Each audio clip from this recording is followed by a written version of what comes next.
안녕하세요. 이슈보객입니다. 자, 민족의 대명절, 집을 사수하며, 우리 한국사를 기반으로 한 영화 한번 빠져보자고 했죠. 3탄입니다. 조선원입니다. 원래 이 조선시대는요, 이분법으로 나눌 때 임진왜란을 기점으로 해서 조선 전기와 조선 후기로 나눕니다. 그러니까 임진왜란이 끝났던 시점이 1598년에서 1599년이거든요. 그래서 조선 후기는 원래 1600년부터 시작됐다라고 보고 17세기 이후를 원래 조선 후기라고 합니다.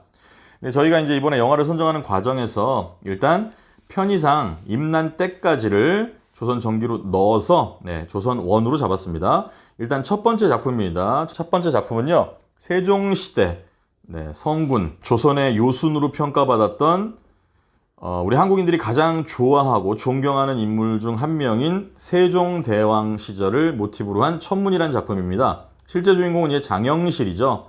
장영실, 그럼 뭐 이제 우리나라 과학기술계에서는 장영실 상이라는 것도 만들어서 수상을 할 정도로 널리 알려진 인물 중에 한 명입니다. 자, 이 작품은요, 인간 세종과 인간 장영실의 미묘한 관계, 서로를 챙겨주는 관계, 이런 모습을 기반으로 해서 세종시대가 잘 담겨져 있는데요. 장영실은요, 노비 출신입니다. 부산의 노비 출신이에요. 자, 근데 세종은 노비 상관없어. 서자 상관없어. 능력 있으면 등용합니다. 이게 세종의 뛰어난 성군으로서의 자질입니다. 뛰어난 임금은 인재를 어떻게 적시적소에 쓰느냐. 이 장영실이 유명해지기 시작한 건요, 낙동강에 홍수가 났는데요. 그 홍수를 퍼내는 일종의 물 펌프, 양수기를 발명해낸 거예요. 그래서 세종의 눈에 들게 되고, 세종은 이런 장영실의 뛰어난 과학기술을 높이 평가했고, 세종 때야말로 이 조선이라는 역사에서 문치뿐만이 아니라 과학기술 동안 르네상스를 일으켰던 때죠. 그래서 이 장영실은 사실 시대를 잘 만난 사람이고 자신이 모셨던 주군을 잘 만났던 인물이다. 그렇게 볼 수 있습니다. 이 작품은 조선 전기를 드러낼 수 있는 아주 대표적인 작품이고, 이 세종이라는 임금이 참 안타까운 면은 뭐냐면, 여러분들, 이 영화에서도 이제 중간중간 나오는데 워낙 경무에 시달려요. 그러니까 이제 당뇨병, 합병증으로 죽거든요. 운동 부족. 세종은 고기 매니아예요. 그러니까 고기만 먹은 사람이에요. 그러니까 이제 야채 이런 거 안 즐기고 걷는 거 무진장 싫어해요. 그리고 밤 늦게까지 경무에 시달렸고 늦잠 자고 건강 관리 잘해야 됩니다. 이와 정반대 인물이 바로 이제 영조가 있거든요. 영조는 무조건 걷습니다. 그리고 소식하고 일찍 자고 일찍 일어나죠. 영조 얘기는 좀 이따 나옵니다. 자, 두 번째 작품 가겠습니다. 두 번째는요, 바로 관상이라는 작품입니다. 시대 배경은 세조 등극 무렵입니다. 세조가 바로 누굽니까? 수양대군이죠. 송강호 씨가 관상가로 나오고 이정재라는 배우가 수양 역할을 수행합니다. 자, 수양은 원래 왕이 될 수 없는 사람입니다. 자, 문종이 수양의 형이었고요. 문종의 아들 단종이 왕으로 등극한 상태에서 수양은 야망을 감출 수가 없습니다. 그 영화에서 수양 이정재가 관상가 송강호에게 대놓고 물어봅니다. 내 얼굴을 보니 왕이 될 상이요? 물어보죠. 근데 이제 그 작품에서 감독은 이정재를 캐스팅하면서 수양이 기본적으로 갖고 있었던 카리스마와 강렬함이 부족하다고 느꼈는지 이정재 얼굴에다가 칼자국을 남겼거든요. 근데 실제 수양의 얼굴에 칼자국이 있지는 않습니다. 수양은 어떤 캐릭터 인물이냐? 이방원의 축소판이라고 보시면 돼요. 그래서 수양은 문인적 기질보다는 무인적 기질이 넘쳤던 인물이고, 결국 자신의 조카를 제거하면서까지 피를 불러일으키면서 즉위하고, 수양의 오른팔이 바로 한명회였고요. 이 한명회의 호가 바로 압구정이에요. 지금 이제 강남구 압구정동 있죠? 그 압구정이라는 정자를 짓고 말년을 보내고자 했던 게 한명회의 소망이었어요. 제가 지금 드린 말씀에서 이 정치의 요체가 살짝 드러나는데요. 수양은요, 여러 가지 업적이 많습니다. 세조는 업적이 많습니다. 왕으로 등극하고 여러 문물 제도를 개편했고요. 그리고 본인이 칼 쓰는 걸 좋아했던 것만큼 국방력 강화에 매우 힘썼어요. 그런데 문제는 뭡니까?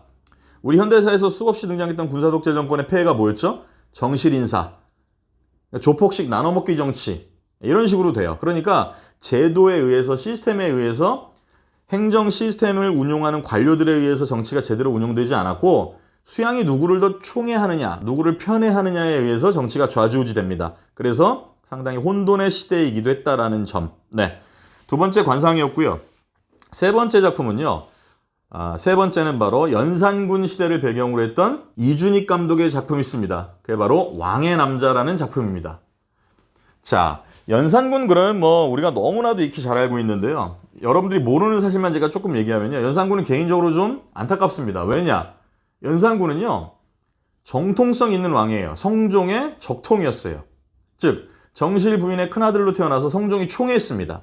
근데 이제 연산군은 삐뚤어지죠. 심리적으로 삐뚤어집니다. 그 삐뚤어지는 이유는 역시 모성 결핍이 크죠. 연산의 생모 폐비된 윤씨가 성종의 용안, 그러니까 얼굴이죠. 임금의 얼굴을 용안이라고 합니다. 용안에다가 손톱으로 고속도로를 계속 긁어버립니다. 이유는 뭐였죠? 수많은 후궁들과 밤을 보내는 임금의 입장을 이해하지 못한 거예요. 근데 여기서 우리가 알아야 될 게 중전의 역할은요. 왕가의 큰언니로서 사실은 후궁을 거느리고 이용할 줄 알아야 돼요. 근데 폐비윤 씨는 백치미죠. 순수한 여자였어요. 후궁을 자기 부하로 삼을 줄 알아야 되는데 그걸 질투했단 말이죠. 자, 엄마가 쫓겨나고 모성결핍에 의해서 연산군이 삐뚤어지는데요. 사실 그것도 뭐 변명이라고 저는 느껴지고요. 본인이 만약에 정신 똑바로 차렸으면 연산군이야말로 왕권에 대한 위협을 전혀 받지 않은 상태에서 왕위 수행을 철저하게 잘 해낼 수 있었는데 참 안타깝습니다. 성종은 총애했습니다. 그래서 연산에게 사슴을 풀어주면서 사슴을 길러보라고 가르치면서 뭐라고 했냐면 사슴의 저 맑은 눈을 보며 백성의 눈과 마음을 생각해라. 연산군은 그 사슴들 다 화살로 쏴 죽였습니다. 연산군은 그런 포악한 면이 있습니다. 그리고 지금의 경기도 용인, 과천, 안양, 의왕, 고양 이 일대를 전부 다 왕의 사냥터로 만들어버립니다. 백성들 다 쫓아냈고요. 그리고 성균관 유생들로 하여금 전국 조선 팔도에 예쁜 기생들을 뽑아오라고 시켰습니다. 그리고 그 뽑아온 기생들을 데리고 성균관 문묘가 있습니다. 문묘. 공자의 사당입니다. 그 건물 앞에서 연회를 열었습니다. 네, 이건 정말 있을 수 없는 일입니다. 그리고 모든 3사의 관원과 정치 기구들을 다 철폐하고 쫓아내고 난리도 아니었습니다. 야사에는 심지어 큰어머니를 겁탈했다라는 얘기도 있습니다. 이런 연산군의 난행이 극에 달함으로써 결국 중종 반정이 단행되고 이 왕의 남자라는 작품에서는 사실 어디에 포커스가 있냐면 이준익 감독 특유의 인간적인 시선이 들어있습니다. 그래서 연산의 인간적인 면을 살짝 드러내면서 그런 연산의 여린 마음, 연약한 마음, 방황하는 마음을 잡아주는 광대. 이 광대를 등장시키면서 우리나라의 인간 문화재이기도 한 줄타기, 줄타기 장면을 보여주면서 연산군의 마음이 그 줄이 위아래로 왔다 갔다 흔들리는 것과 오버랩되는 그런 장면들이 많이 나옵니다.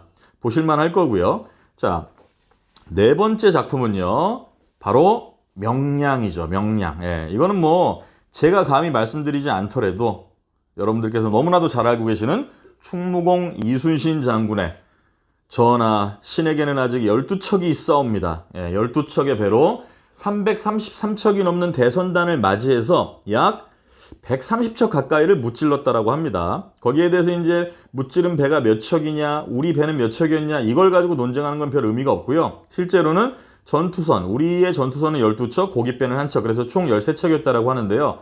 직전 원균이 거제 앞바다 7천량 해전에서 사실상 조선의 해군을 다 말아 드십니다. 그래서 실제 우리한테 남았던 전투선은 12척이 정확합니다. 이순신 장군은 이 12척의 배를 가지고 결국 진도대교 밑, 현재 진도대교 밑이에요. 그러니까 울돌목이라고 그럽니다.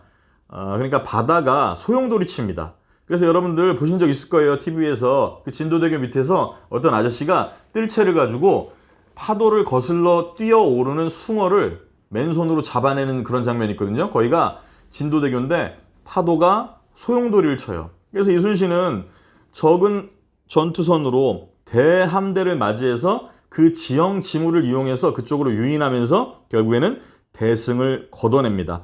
이순신과 관련된 수많은 얘기들은 여러분들이 너무나도 잘 아시겠지만 제가 드리고 싶은 얘기는 이순신 장군 그럴 때 우리가 기억해야 될 게 있습니다. 불굴의 투지와 노력의 인물이라는 거예요. 원래 이순신은요. 육군입니다. 육군. 함경도 변방을 지키는 육군 장수였어요. 이순신이 조정에 보고된 계기가 뭐냐면 여진족이 일으켰던 니탄계의 난이라는 게 있어요. 그 여진족이 힘이 셀 때 니탄계라는 자가 하도 변란을 일으키고 여진 부락을 이끌면서 함경도 국경으로 자꾸 쳐들어오니까 이순신이 야밤에 기습을 합니다. 특공대를 조직해서. 이순신은 이런 걸 보면요. 소수 정예 부대를 바탕으로 뛰어난 전술과 전략으로 짧은 시간 안에 적의 심장부를 교란하는 뛰어난 능력이 있어요. 이 니탄계의 난을 계기로 이순신은 조정에 알려집니다. 이 이순신을 조정에 알렸던 인물이 바로 누굽니까? 서해 유성룡 선생이에요. 서해 유성룡과 이순신은 어린 시절 동네 친구입니다. 지금의 종로구청 뒷골목, 바로 그 동네에서 서로 살았어요.